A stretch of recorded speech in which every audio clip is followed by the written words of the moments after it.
Hello and welcome to Sophie & Co. I'm Sophie Shevert. Nazi Kenneth O'Keefe served as a U.S. Marine, but after being discharged, he was left with only a feeling of disappointment. He burned his U.S. passport and dedicated himself to a different cause.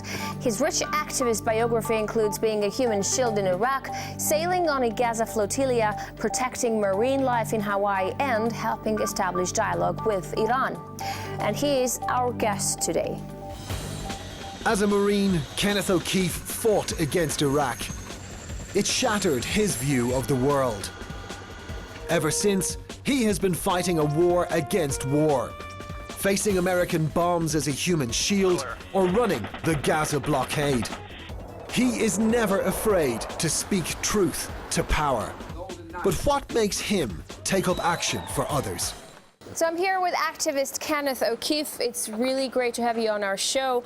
Kenneth, I know that you've led a human shield action in Iraq right before the war started, and then you were deported. Do you follow what's going on in Iraq now?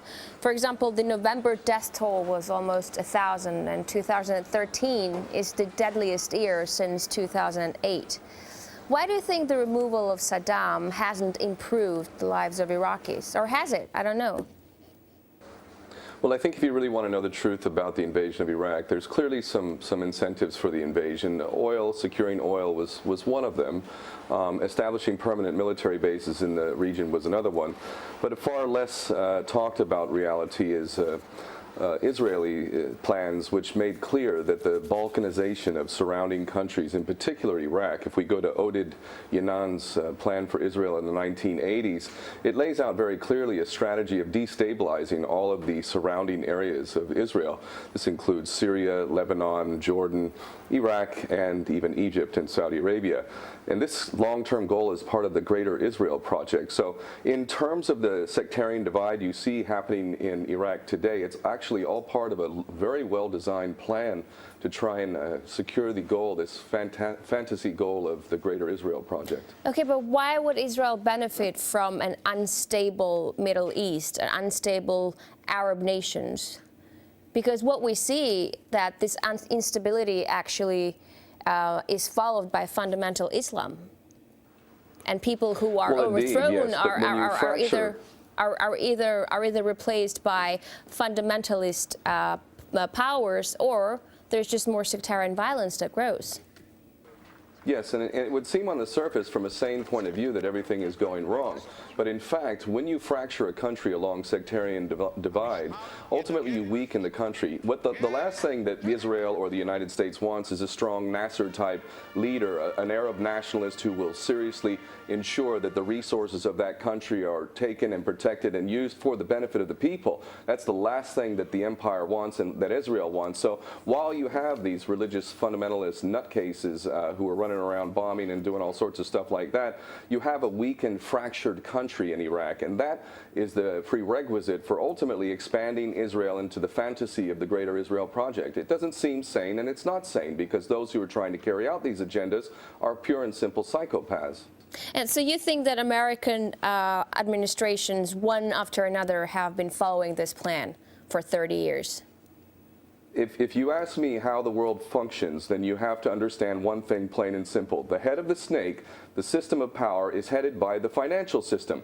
The bankers rule the earth through the private control of the issuance of money, debt-based money, which we're all supposed to pay, ultimately with all of these things that they call austerity and whatnot.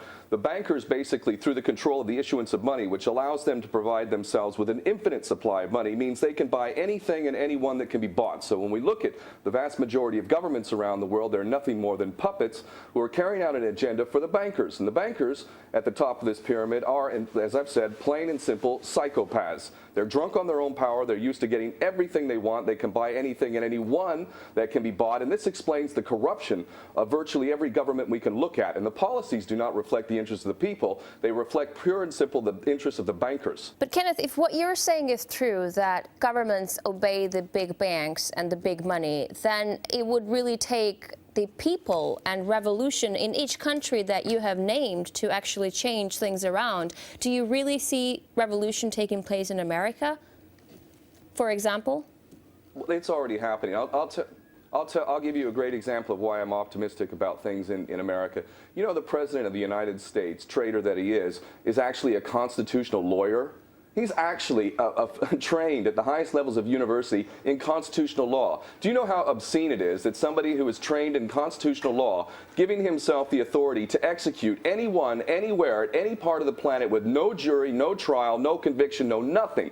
This man is a dictator who has assigned himself the right to execute anyone, including U.S. citizens. I am confident that at some point the American patriots, who seem to be in a bit of a coma and have been sleeping for a long time, are going to wake up soon and realize that while they took an oath to uphold the Constitution of the United States, the President of the United States also took that oath and has breached it so badly that he should be arrested and charged with treason right now. And ultimately, all of the sycophants in the U.S. Congress who passed things like the Patriot Act and the National Defense Authorization Act, again, completely contrary to the U.S. Constitution, which is supposed to be the supreme law of the land. These people need to be arrested, and a government needs to be put in place that actually honors the U.S. Constitution. And I honestly believe that's going to happen. One way or the other, it's going to happen. But you just started your answer by saying that the revolution is already happening, and then you went on by citing everything that's going wrong in America. Like, for example, the NSA leaks, right? You kind of touched upon them. Nothing's really changing within American society. I don't see people coming out in the streets and protesting,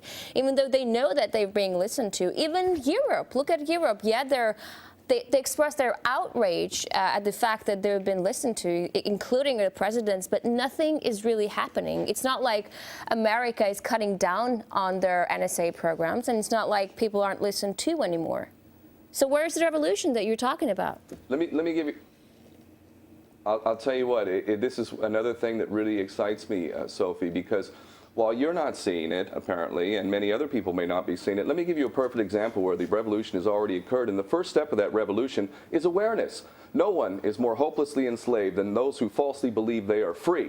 The people of the world are starting to realize that they have been enslaved in a financial system which is effectively selling the future of their children down the river. And more people are becoming aware of that. They're also sick and tired of being lied to about one boogeyman after another. And ultimately, what happened in Syria, this is a key point, and I really want to make this point before we move on to the next one, because it's talking about the revolution that you're referring to.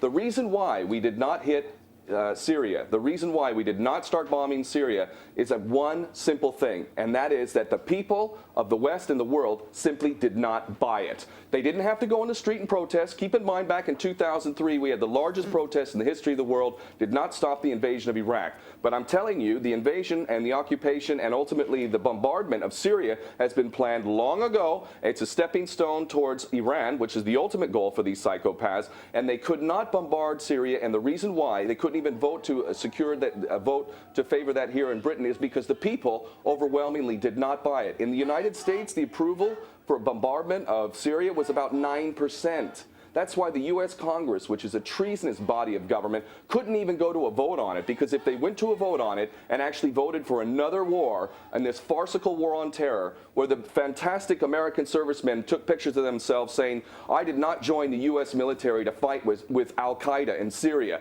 says it all. If they had made that move, there would have been an open revolution. The powers that be know that the people are primed and ready to take major steps to stop this. And again, American patriots are going to go into the Congress and the White House eventually and arrest these cowards and traitors. But it's under the surface right now. It's getting ready. It's getting ready. And to show the power of the people, ultimately, we did not go into Syria. This is because the people did not provide the one key element for the powers that be, and that is their consent. If they don't have our consent, they can't do a damn thing.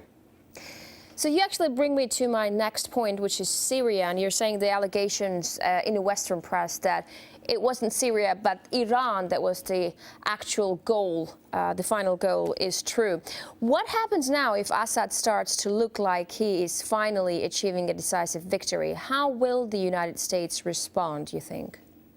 Well, again, keep in mind that the real problem that Assad faces is that while, yes, there are major human rights violations that happen in Syria and in every other Arab country and the United States and the Western world, ultimately there are human rights violations of obscene levels, especially in the United States. So they're in no position to talk about other leaders. Our leaders, the United States president, can execute anyone, anywhere, anytime, and does. So how can we talk about Bashar al-Assad seriously and say that this man is a problem compared but Kenneth, to they Barack will Obama? talk about it, and the world listens to American president. That's the difference. They will talk about it. They keep talking about it. That was the whole purpose of why they wanted to overthrow Assad, because there were supposedly human rights violations in Syria.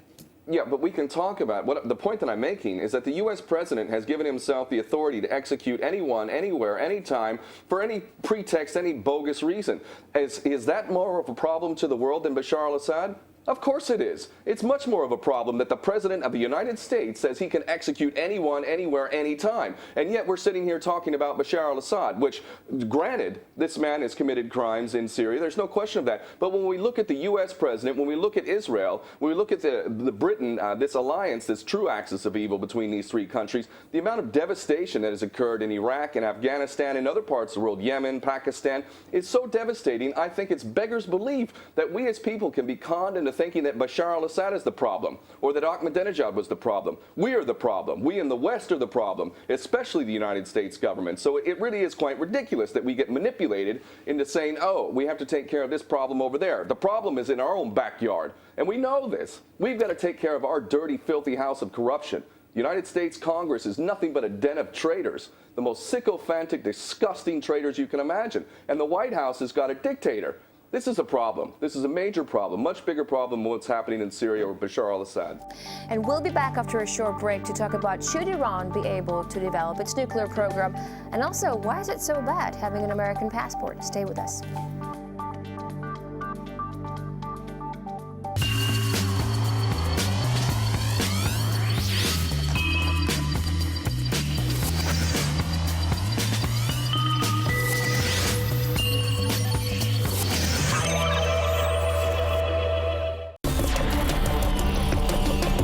Right from the scene. First-rate news and eye-gripping pictures.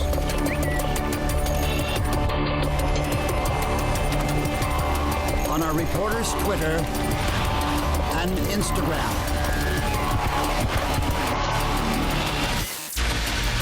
To be in the know, follow us online.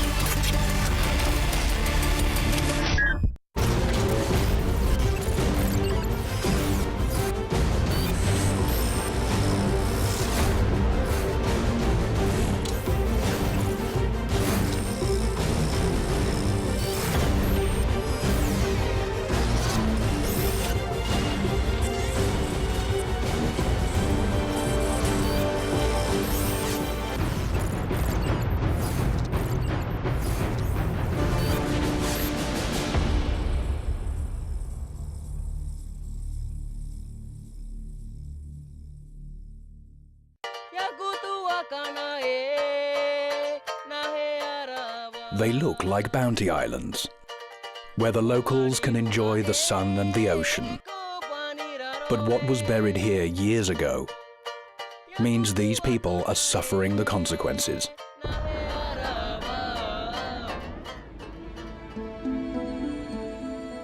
How much more poison lies under this ground? Behind this zone, there is what we call the Colette Bank, on which there is a deposit of plutonium left by a security test which caused a dispersion of radionuclides. Despite previous cleaning efforts, there remains a deposit of a little less than 2 kilos of plutonium stuck in the rock and the coral reef, about 10 meters down. Nuclear tests, a never-ending legacy on RT. Do we speak your language? Informativo NRT. Want news, programs and documentaries in Spanish? What matters to you? Breaking news, alternative angles, hidden stories. Are you here?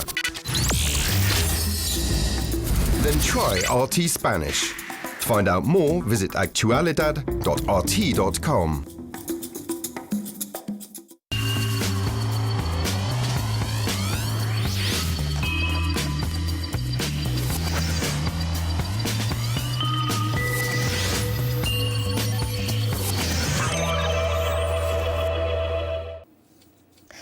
we're back with the activist Kenneth O'Keefe, live from London. Thank you very much for being with us today.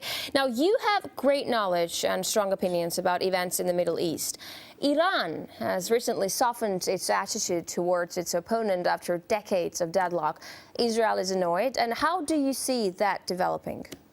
Well, I think it's a reflection of the sanity of the people around the world who realize that any kind of attack on Iran is tantamount to initiating a full-scale Third World War, which of course could very well and almost ultimately, inevitably would lead to a war with China and Russia. This is pure madness. And those of us who've lost loved ones or who have served in combat, like myself, and others who know the devastating cost of war, not just for the so-called victor, because the only victor really is the bankers, quite frankly. But even those who supposedly on the winning side suffer greatly. And testimony to that fact, aside from the 1 million to 2 million dead in Iraq, is the 22 American servicemen a day who are committing suicide because of the horrendous things that they were called to do in places like Afghanistan and Iraq. So this policy now, this shift in policy to actually resolve this conflict with Iran, this false conflict in truth, is a reflection of the will of the people, if you ask me.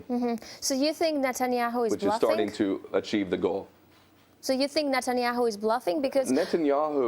Because I've spoken to a couple of Israeli parliamentarians, I've spoken to Israelis, and they're all for a strike. Yes. No, I don't think that he's bluffing. He's an absolute psychopath, and he reflects the agenda for the powers that be in Israel. Each one of these players, Netanyahu, George Bush, Obama, Cameron, they're all puppets, and they're all supposed to read a different script at different times, depending on what the agenda is. The agenda is shifting slightly, and it looks like Israel and the people of Israel, the Jewish state of Israel, are like sheep being led to slaughter. Because ultimately the policies of Israel are completely and totally unsustainable. Even the CIA said in 2009 that Israel would not even exist within 20 years. Henry Kissinger himself said it wouldn't exist within 10 years, and the reason why is because its policies are totally self-destructive, and the puppet masters are quite happy to sacrifice the people of Israel. They're going to destroy themselves if they do attack Iran, because Iran can fight back and does have allies, and a lot of countries are sick and tired of Israel's threats to both its immediate neighbors and even to the rest of the world. When we look at the Samson option, I encourage people to Google Samson option and look at the threat that Israel has posed to the world if things don't go its way. But when you talk about the United States is Israel's main supporter, but right now we see that it's kind of open to Iran as well, knowing how much anxiety that raises among Israelis. What does it tell you about the U.S.? Well, it tells me that the people are beginning to realize their power. I think there's things that correlate. The approval rating for Barack Obama in the U.S. Congress is about as low as it's possible to get, somewhere in the neighborhood of 10%, 20% maximum. The people have come to a point where they are sick and tired of being lied to. They know they're being lied to. And when they see their so-called leaders trying to cooperate with Israel in yet another war that would lead to disastrous consequences for the region and for the United States and every other person involved, they've had it. And the reflection of the policies is indeed that of the people. It's the people who are sick and tired. And I do see that there is some demarcation going on here between Israel and the United States. But this is because the power of the people is rising. And as we saw in Syria, the Congress and the president was all basically saying the red line was crossed, blah, blah, blah, blah, blah. And this blatantly false flag attack in Ghouta in Syria has backfired. They were not able to carry out this agenda. And this is only empowering the people that much further. So you think Iran should be allowed to develop its nuclear program? I think it's absolutely hypocritical and insane that we would sit here and fixate on Iran and its supposed nuclear weapons program, which I don't believe exists. But nonetheless, who could blame Iran if they were developing a nuclear weapon? If the United States and the West taught any lesson to the rest of the world with the invasion and occupation of Iraq, it was that Saddam Hussein was a fool for actually disarming, because by disarming, all he did was make it that much easier for the empire to come in and destroy the entire country. So the lesson we teach to the world is that the best way to defend yourself is to get yourself a nuclear weapon. And of course, the biggest culprit of using nuclear weapons and producing nuclear weapons and weapons of mass destruction is my birth nation of the United States. And I find it absolutely insane that we sit here and talk about Iran's supposed nuclear weapons program when we know the United States is producing every kind of weapon under the sun, is spending more than every other military on the planet combined, and is involved in more war and more death and more suffering than every other nation combined. And yet it's sitting there on a pedestal talking about other nations developing weapons of mass destruction. It is insane that we even allow them to do this. The first nation that needs to disarm without question is the United States, and the first nation to be charged with war crimes and crimes against humanity is my birth nation of the United States. Once we start seeing actions like this, then we'll know that people in positions of power are serious, because ultimately the rest of the world is sick and tired of the impunity and the continuous threats of a third world war. So we've reached a point now where human beings around the planet are realizing we can't do this. We can't have a third world war. This is not a game. Okay, but you haven't answered my question. Do you think Iran should be able to develop its nuclear program? I think that every nation should disarm right now. Every nation that has a weapons program should be inspected by a legitimate international body, and those nations with the highest amount of weapons of mass destruction, nuclear weapons, are the first ones to start disarming. And when those nations start disarming, then I would say that the rest of the world will also have to show that it's disarming as well. But while the United States is able to maintain the largest military might in the history of this world and continues to use those weapons against all of the countries, I only see it as a pure hypocrisy that the West would say that other countries can't have such things. I don't want any weapons in this world, but it's not right for us in the West, and in particular the United States, to say that we can have all these weapons and the rest of the world will bomb you to the Stone Age if you even try to think to defend yourself. It's beyond hypocrisy. It's ridiculous. The U.S. needs to disarm first, and the world needs to insist on that. Now, I've read in your blog that you said this world needs one thing above all others, and that's sanity. But doesn't sanity depend on what side of the argument you're on?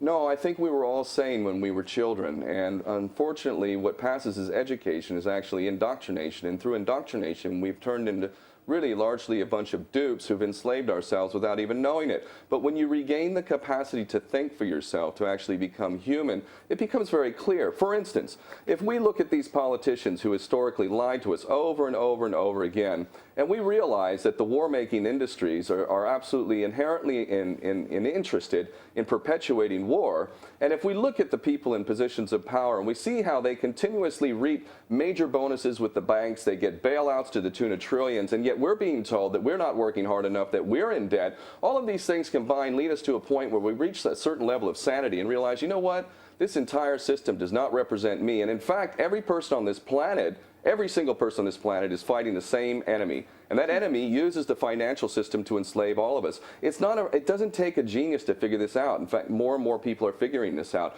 And a point of sanity brings us to a point where we realize, enough. This is a game that cannot be played. We're risking our own collective suicide here. And as a sane person, I will not contribute in any way towards this never-ending policy of war, which is leading us to the brink of destruction.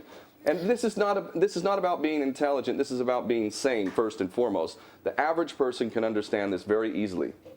Now, I know that you have renounced U.S. citizenship more than twice, 3 times, I think, right? So having a U.S. passport is a dream for so many people. What's so wrong with it? I mean, you don't have to agree with U.S. policies, but is America all that bad?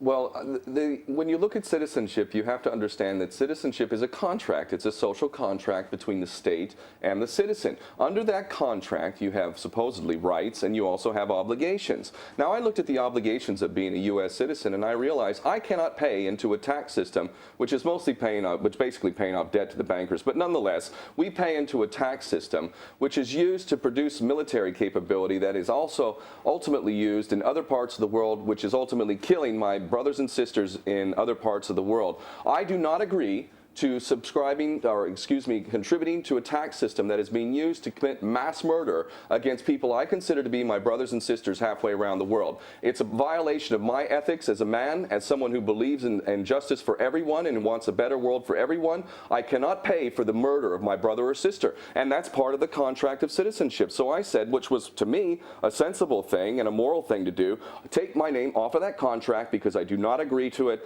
and ultimately I will walk away. And I left a paradise life in Hawaii. I had my own business. I was making money, lived on the beach, did something I loved. You know, I had a beautiful, beautiful life, and I walked from that because I absolutely 100% disagree with the actions of my birth nation and find them so criminal that I need my name to be taken off that list. I will enter into a contract again with the United States if indeed it carries itself with honor and will respect the U.S. Constitution. If the U.S. Constitution is indeed made the supreme law of the United States, then I will happily come back to my nation and adhere to the contract. So why did it take so many times to renounce the citizenship to actually terminate it? What were the Americans holding on to you for some special reason?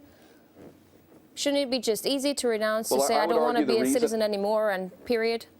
Well, it's not. It's a difficult process. It's costly. You have to leave the country. You have to swear under oath. You have to hand over your passport. You have to fill out the forms. I've done all that. I would argue probably the reason why they have not honored my right of self-determination, a human right of self-determination, is because it could set a precedent, which could spark an imaginative idea that people could look at around the world and say, you know what? I don't actually agree with this contract with my nation any longer. I want to enter into a new contract. This is why I refer to myself as a world citizen. We're all world citizens. My human family is where my allegiance goes. I don't give my allegiance to one unit, one group, one nation, one religion. My whole human family is a brother and sister, and ultimately I give my allegiance to them. That's the contract I will honor. And if any other contract inferior to that one would try to compel me to pay for the murder of my brother or sister, I will not partake in that contract. I'm living here in the UK and haven't made enough money to even be taxable for the last 12 years, but I might make enough money this year to actually be taxable. And I'll tell you what, I will not pay into the UK tax system and fund the murder of my brothers and sisters halfway around the world. I simply refuse to do it. And I would argue that other people should look at a contract like that. And maybe if we all decide to enter into a new contract like that, we can end war for good. So you say you're a world citizen. Is there any place that you love more than other? Why are you living in the UK if you don't like UK policies? I love Hawaii. My adopted homeland is Hawaii, and the Hawaiian nation was stolen by the United States in 1893, and yet there are my Hawaiian brothers and sisters who are Hawaiian nationals and who know who they are and have not forgotten who they are and take pride in who they are. And if they have their way and I have my way, the Hawaiian nation will no longer be a military outpost for the United States launching its wars of aggression against everybody, the latest boogeyman.